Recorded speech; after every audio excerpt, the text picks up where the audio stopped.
Hi everybody, I am Thatnursingprof and welcome to my channel. In today's video, we're doing another care plan. So let's get into it. LV is a 65-year-old male who has just been admitted post-MI, so heart attack.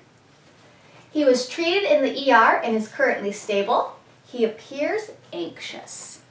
So this is somebody who's kind of past the emergent stage of the heart attack. Now they're post, they're in recovery, they're stable. So that's the patient we're taking care of. Our first diagnoses, risk for ineffective peripheral tissue perfusion related to decreased cardiac output. So what's our goal? The patient will show signs of adequate tissue perfusion by the end of the shift. And how are we going to know that?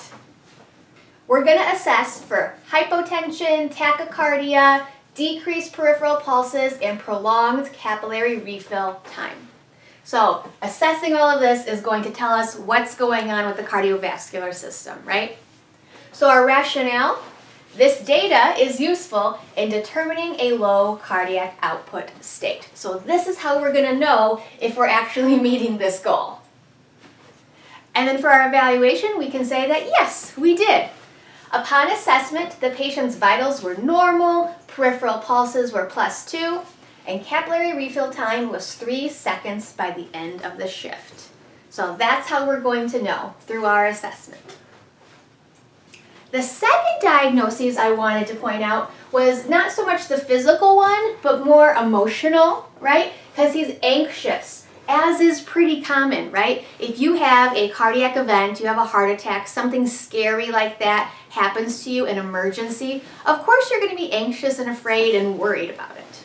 So that's why we had to pick anxious. Our second diagnosis is anxiety. So anxiety related to cardiac event as evidenced by the patient is anxious. Our goal, the patient will report a reduction in anxiety by discharge.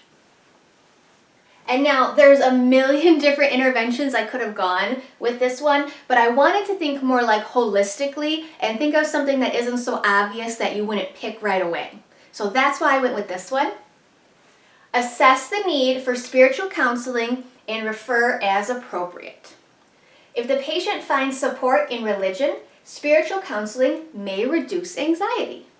So again, lots of different interventions I could have gone with, but this one I thought, this is holistic, this is thinking about the bigger picture, we should try it. And for evaluation, we can say, yes, the goal was met. The patient was able to report a reduction in his anxiety after talking to his spiritual advisor. So this was my care plan on post-MI. I hope you found this helpful. Don't forget to like and subscribe. And if you have any questions or comments, please let me know. If not, I'll see you on the next one.